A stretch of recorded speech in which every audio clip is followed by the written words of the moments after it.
Oh mon Dieu.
Chante-la plus fort, je t'exalterai.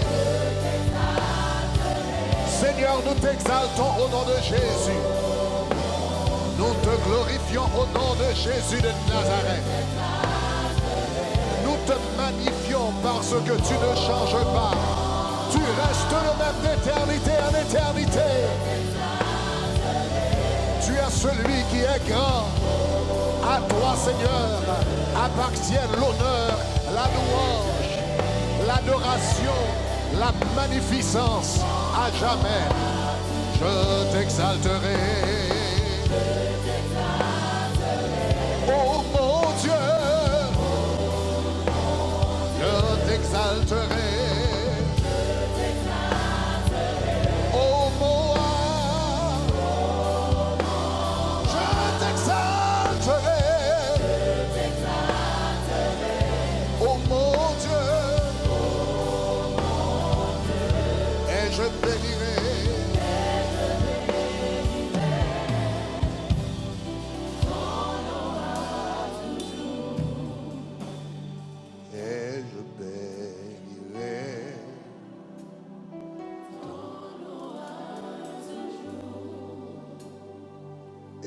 Je bénirai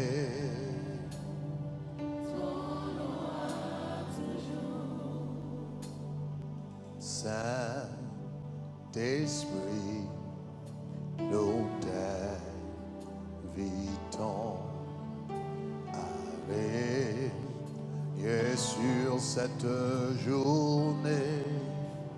Nous voulons recevoir, nous voulons recevoir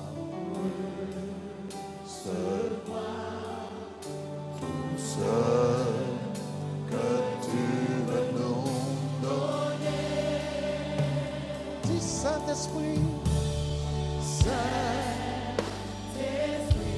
disons nous t'invitons à régner sur cette journée.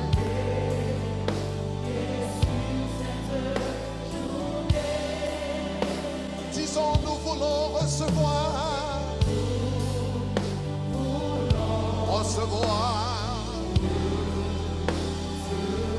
ouais, tout ce que tu veux nous donner. Si viens régner, oh viens régner. Sois libre au milieu, Saint-Esprit. Nous t'invitons, nous t'invitons. Disons, viens régner, Seigneur, viens. Sois libre. Saint-Esprit, Saint-Esprit, nous t'invitons. Disons, viens régner, Seigneur, viens régner.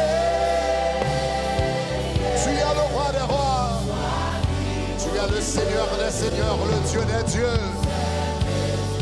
Nous t'invitons.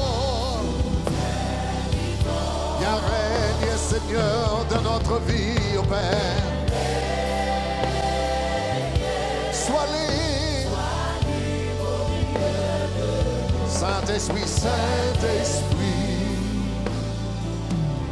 nous t'invitons. Saint-Esprit, Saint-Esprit,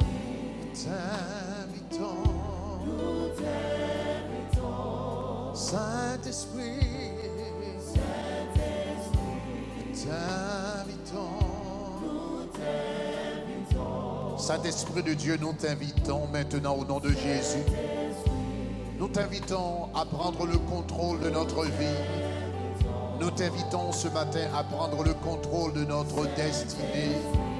Nous t'invitons ce matin, Seigneur, à prendre contrôle de nos pensées, de tout ce que nous sommes, tout ce que nous avons, tout ce que nous possédons, tout ce que nous réclamons. Seigneur, nous remettons entre tes mains, Seigneur, les prochaines minutes que nous allons passer dans ta parole, les autres services, les autres cultes que nous aurons à faire ou assister à travers cette journée, Seigneur. Nous les remettons entre tes mains. Seigneur, nous remettons ce ministère entre tes mains. Je te demande au nom de Jésus-Christ d'élever des hommes et des femmes au nom de Jésus.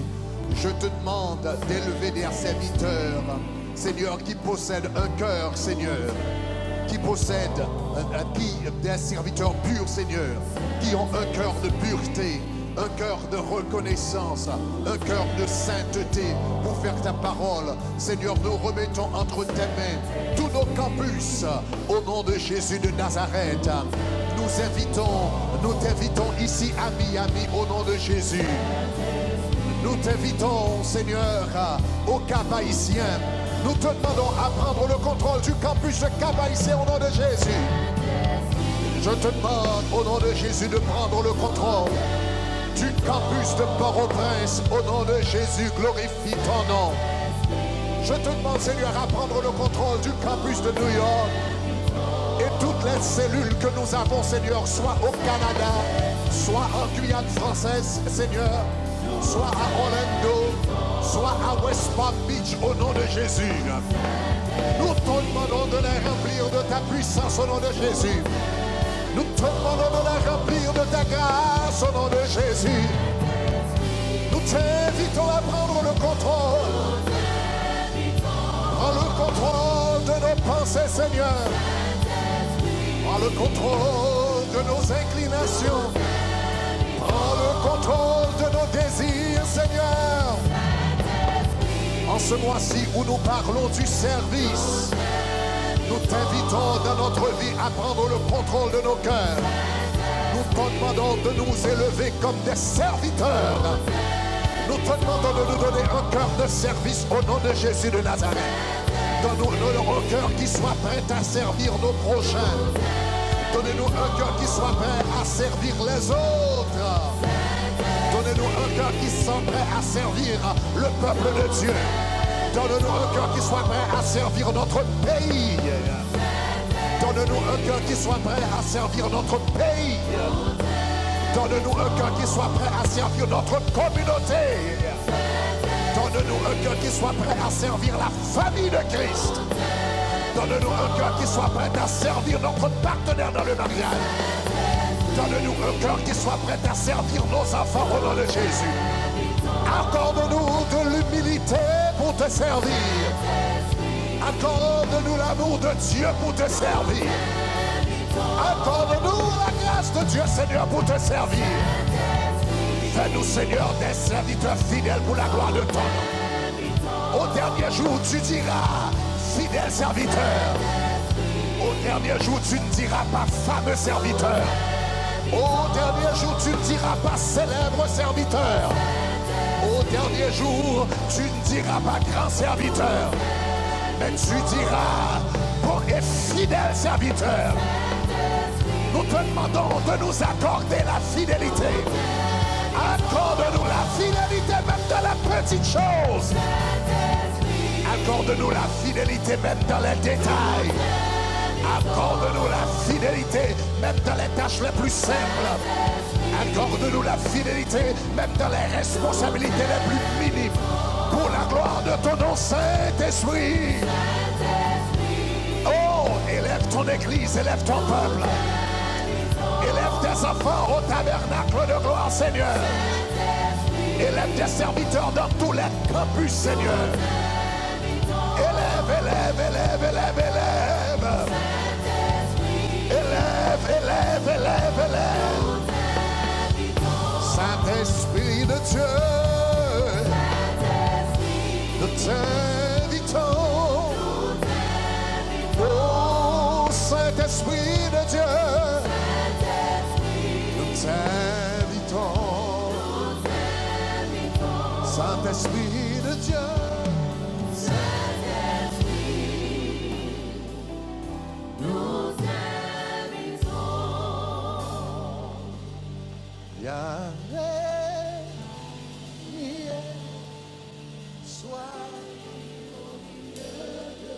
Saint-Esprit, nous t'invitons. Viens régner, Seigneur. Viens. sois libre. Saint-Esprit, oh, nous t'invitons, nous t'invitons. Acclamons le Seigneur des Seigneurs, acclamons le Dieu des dieux. Alléluia! Vous pouvez vous asseoir. Quel privilège de nous retrouver dans la maison de Dieu, n'est-ce pas? Alléluia, acclamons le Seigneur une fois de plus. Gloire à Dieu. Nous saluons tous nos campus au nom de Jésus. Vous qui nous regardez au Cap Haïtien, acclamons le Seigneur pour tous les hommes et les femmes de Dieu qui nous regardent maintenant à travers YouTube ou en direct au Cap Haïtien. Donc nous vous saluons dans le nom de Jésus. Nous avons des amis qui également, des frères et sœurs qui regardent ce service un peu partout à travers le monde, à travers YouTube encore. Acclamons le Seigneur pour leur présence. Donc ceux qui nous regardent en Martinique, qui nous regardent au Canada, un grand applaudissement pour tous les amis qui nous regardent à Montréal, Canada. Nous vous saluons dans le nom de Jésus. Amen.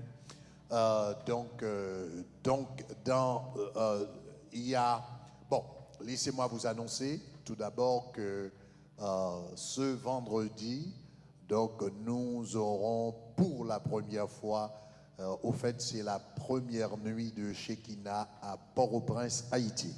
Alléluia. Donc, nous aurons notre première nuit de Shekinah à Port-au-Prince, Haïti, ce vendredi. Ce sera au palais municipal de Delma. Donc, vous qui nous écoutez en Haïti, nous vous encourageons à participer avec nous. Ce sera la semaine prochaine dès 6 heures du soir. Donc, nous serons là jusqu'à 9 heures. Donc, nous vous invitons à participer dans un temps de louange, d'adoration et de prière. Donc, ce sera ce vendredi, le vendredi qui vient, au palais municipal de Delma. Et pour nous, nous aurons notre nuit de Shekinah, week-end de Shekinah, comme à l'accoutumée. Nous l'aurons la première semaine du mois de mai. Encore 4 et 5 mai. Le 4, ce sera la nuit de Shekinah en créole. Et 5, la nuit de Shekinah en anglais. Prenez le temps, marquez veuillez de bien vouloir marquer la date sur votre agenda pour que nous puissions passer un temps ensemble dans la présence de Dieu. Amen. Aujourd'hui, nous avons un culte un peu particulier. Nous aimerions laisser un temps de recrutement et d'administration.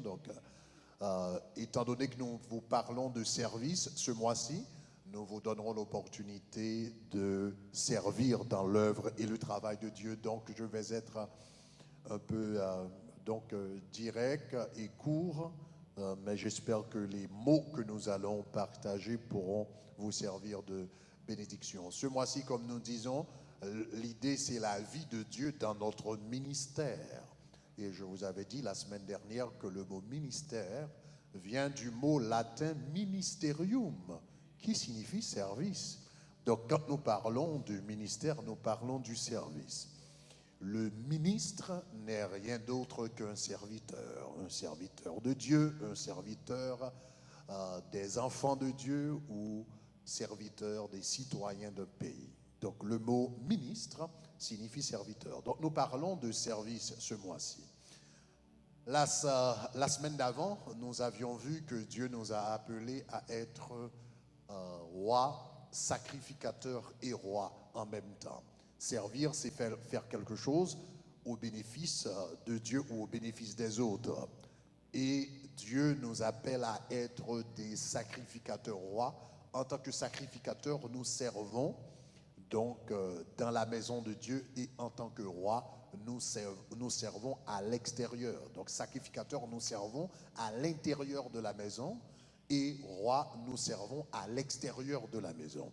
Mais dans les deux cas, nous sommes des serviteurs. La semaine dernière, j'avais souligné 2 points importants concernant la nécessité du service, pourquoi est-il important de servir, ou encore mieux, les bénéfices du service. Nous avions vu deux choses. Premièrement, donc la servir en réalité, donc c'est la voie vers la célébrité, la grandeur en Dieu. Celui qui veut être grand sert. Donc nous avions vu la semaine dernière comment les disciples voulaient être grands. Donc ils disputaient entre eux qui allait s'asseoir à la droite de Jésus et qui à la gauche. Et Jésus leur dit, donc si vous voulez être grand, je vais vous montrer comment être grand. Je vais vous montrer comment être leader, comment être chef. Donc la Bible dit donc qu'il se mit à laver donc les pieds des disciples. C'était sa façon de leur dire, si vous voulez être grand, il faut apprendre à servir les autres. Donc on devient grand par le service. Deuxièmement, nous avions vu qu'à travers le service, non seulement nous devenons grands, mais deuxièmement, à travers le service, Dieu nous prépare pour la prochaine étape de notre destinée en lui.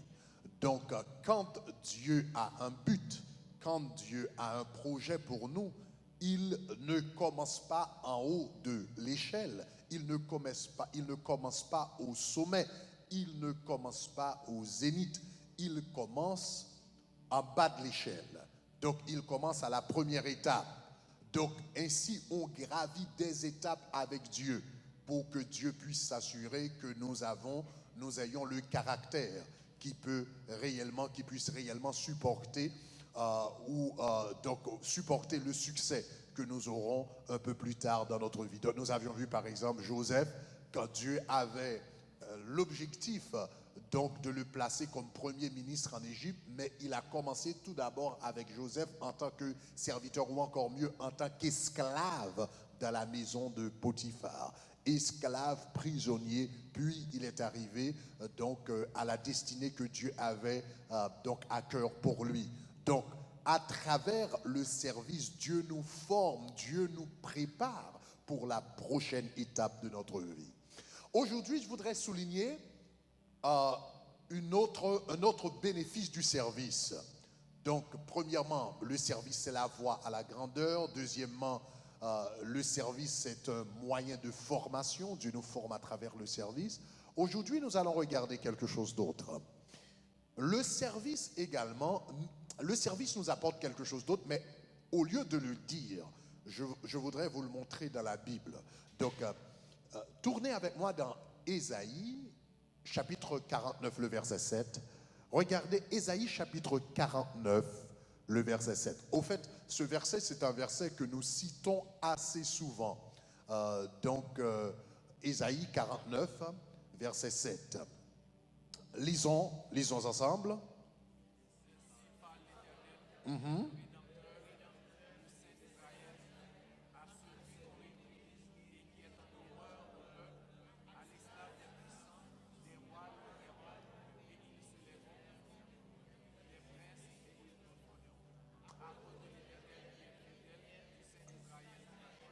Regardez Ésaïe 49, verset 7, encore le verset 6. Regardez avec moi. Ainsi parle l'Éternel, le Rédempteur, le Saint d'Israël, à celui qu'on méprise, qui est en horreur au peuple. Regardez ceci. À l'esclave des puissants, des rois le verront, et ils se lèveront, des princes se prosterneront. Vous vous rappelez que je vous avais dit la semaine dernière que celui qui sert deviendra grand quand même. Vous vous rappelez? Ici, la Bible dit à l'esclave des puissants. La Bible dit des rois le verront. Les rois verront l'esclave et se prosterneront devant lui. Est-ce que ça va, chers amis? Est-ce que vous voyez l'idée? Des rois verront qui? À l'esclave des puissants. La Bible dit à l'esclave des puissants, des rois le verront et ils se prosterneront, des princes, ils se lèveront, des princes, ils se prosterneront. Donc, celui qui est esclave aujourd'hui, c'est celui qui deviendra roi demain.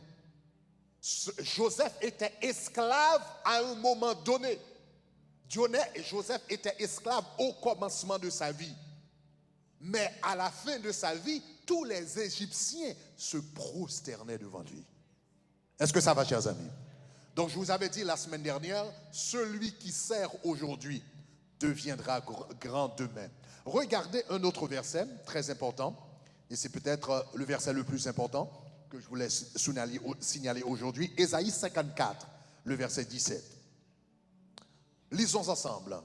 La Bible dit quoi? Lisons à haute voix. Tout sera sans effet. Tu la condamneras.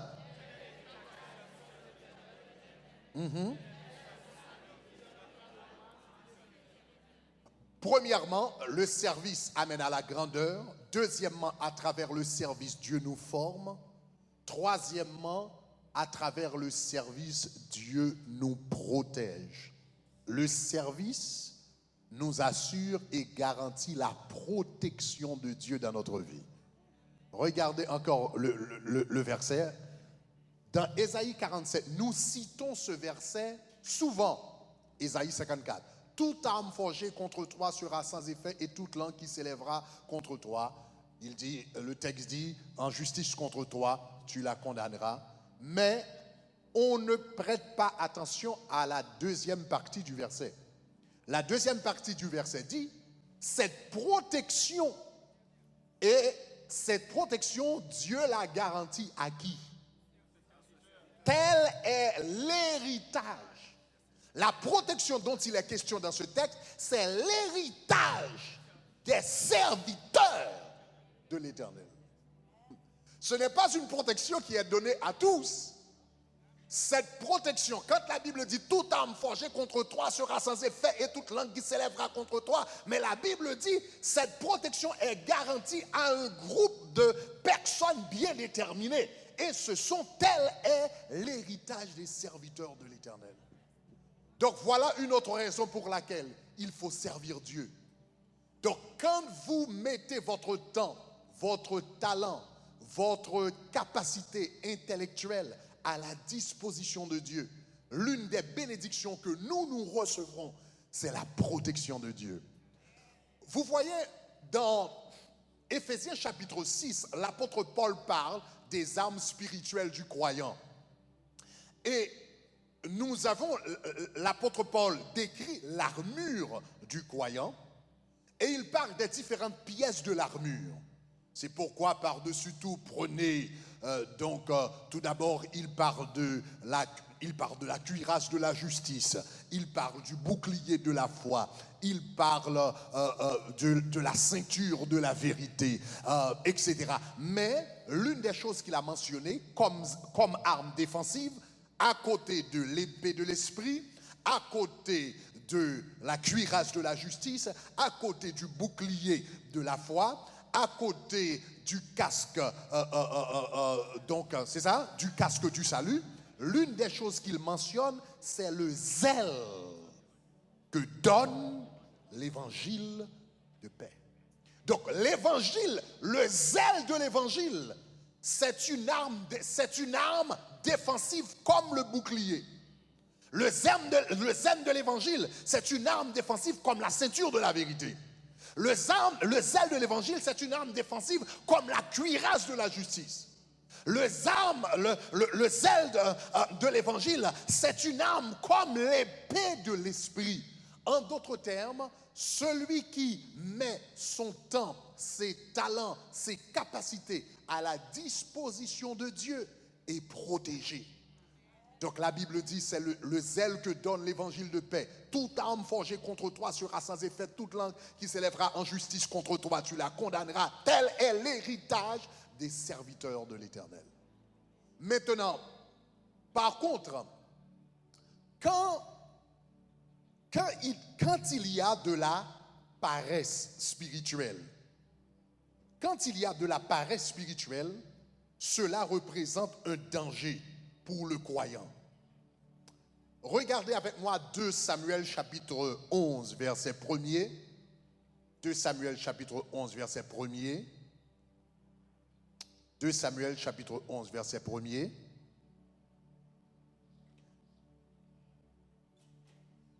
Nous allons lire ici juste un petit bout de phrase, mais en réalité qui fait toute la différence, et tout ce que vous lirez dans les chapitres qui succèdent, qui succèdent, en réalité seront les conséquences de cette décision qui a été prise ici. Lisons ensemble. L'année suivante, au temps où les rois se mettaient en campagne. Au temps où les rois se mettaient en campagne, cela veut dire au temps où les rois allaient à la guerre. Au temps où les rois partaient pour la guerre. Lisons une fois de plus. L'année suivante, au temps où les rois se mettaient en campagne, David envoya Joab avec ses serviteurs et tout Israël pour détruire les fils d'Amnon, pour assiéger Rahab, mais David resta à Jérusalem. Verset 2. Un soir, David se leva de sa couche, et comme il se promenait sur le toit de la maison royale, il aperçut de là une femme qui se baignait, qui était très belle de figure. Verset 3. David fit demander qui était cette femme, et on lui dit, n'est-ce pas Bathsheba, fille d'Eliam, fille d'Uri, etc., etc. Vous connaissez le reste de l'histoire. Au temps où les rois se mettaient en campagne, la Bible dit David était à la maison, il envoya Joab, David était à la maison, et un soir, il se leva de sa couche et il remarqua une belle femme qui était en train de se baigner. Donc il a dit, qui cette femme? Ah, c'est la fille d'Eliab, c'est la femme d'Uri. Donc il fit appeler la femme Bathsheba, la Bible nous dit. Donc il a commis, il a couché avec elle, donc il a commis de l'adultère avec elle. Et pour pouvoir, en réalité, pour pouvoir protéger, pour pouvoir dissimuler la chose, vous connaissez le reste de l'histoire. Il a tué Uri, donc l'adultère a amené au meurtre, n'est-ce pas? Donc il est devenu meurtrier. Tout d'abord, l'adultère a amené au mensonge, deuxièmement au meurtre. Et après avoir tué Uri, la Bible dit que Nathan le prophète est venu. Quand Nathan le prophète est venu, il lui a dit, donc tu as troublé la famille d'un homme, maintenant, tu as troublé la famille d'un homme, maintenant le Seigneur va ajouter du trouble à ta famille également. Vous connaissez le reste de l'histoire. Premièrement, le fils qui était né de l'histoire est mort, donc l'enfant est mort tout d'abord. Deuxièmement, il y a eu du viol à l'intérieur de la famille de David, n'est-ce pas? Donc vous avez eu, c'était Amnon, qui a violé Tamar, et Absalom, le frère d'Amnon, pour venger du viol de sa sœur, a tué Absalom. Donc Amnon, Absalom et Tamar étaient tous enfants de David. Donc Amnon a violé, donc l'un des frères a violé la sœur, Amnon a violé Tamar, un autre frère s'est vengé du viol de sa sœur, donc a tué son propre frère. Absalom maintenant s'est révolté contre David, donc David en tant que père maintenant fuyait devant son fils Absalom. Joab, qui était un autre frère dans la famille, a tué Absalom, etc., etc., etc., etc. Mais tous ces malheurs ont commencé par quoi? C'était les conséquences de l'adultère de David. Mais qu'est-ce qui a produit cet adultère? Pourquoi cet homme s'est-il trouvé dans la situation où il est allé se coucher avec une femme? C'est parce que au temps où les rois partaient pour la guerre, il était à la maison. La paresse a amené à l'adultère, l'adultère a amené au meurtre, et le meurtre maintenant a amené des conséquences néfastes, désastreuses, etc., comme le viol, la division dans la famille, la trahison, etc. Tout cela a commencé par la paresse. Donc, chers amis, la paresse spirituelle, c'est un danger extraordinaire. Voilà pourquoi Paul nous dit, le zèle que donne l'évangile de paix est une protection pour nous autres. Le zèle que donne l'évangile de paix est une protection pour nous autres. Si vous voulez protéger votre famille, protéger votre vie spirituelle, protéger votre cœur, protéger vos enfants, l'une des façons de le faire, en réalité, c'est de vous investir dans le travail de Dieu, vous investir dans l'œuvre de Dieu, vous investir dans le champ de Dieu. Prenez par-dessus tout le bouclier de la foi et le zèle que donne l'évangile de paix. Il ne faut jamais oublier que le service, c'est un moyen de bénédiction. À travers le service, Dieu nous protège en tant que chrétiens, en tant que croyants. Alléluia. Ce matin, nous aimerions vous donner l'opportunité de servir le Seigneur. Amen.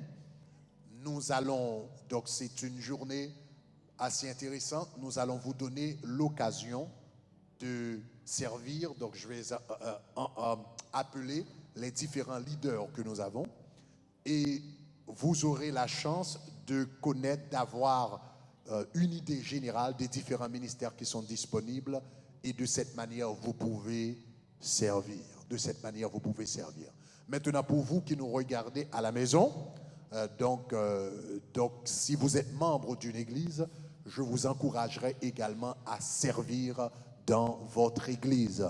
Donc si vous n'êtes pas actif dans votre église, je vous encourage à être un membre actif dans votre église au nom de Jésus de Nazareth. Acclamons le Seigneur. Alléluia. Ô Seigneur, nous te célébrons. Ô Seigneur, nous te célébrons, nous te glorifions.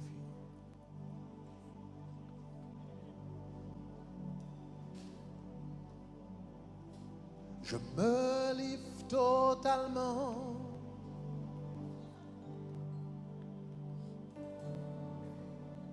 Je me livre totalement. Tu peux m'utiliser.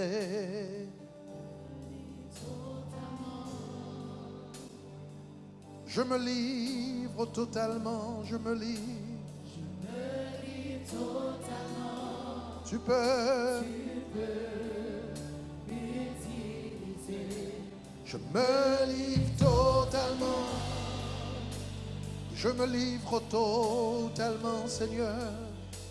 Je le livre totalement. Tu peux m'utiliser. Je me livre totalement. Je me livre totalement, Seigneur. Je me livre totalement. Je me livre totalement. Tu peux m'utiliser. Me voici. Devant toi, oui. Ma vie entre tes mains. Je veux voir tes désirs se révéler.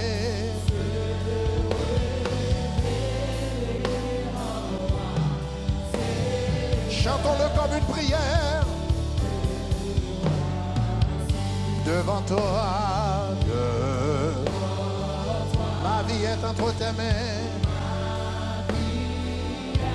Entre tes mains. Je veux voir les désirs. Voir.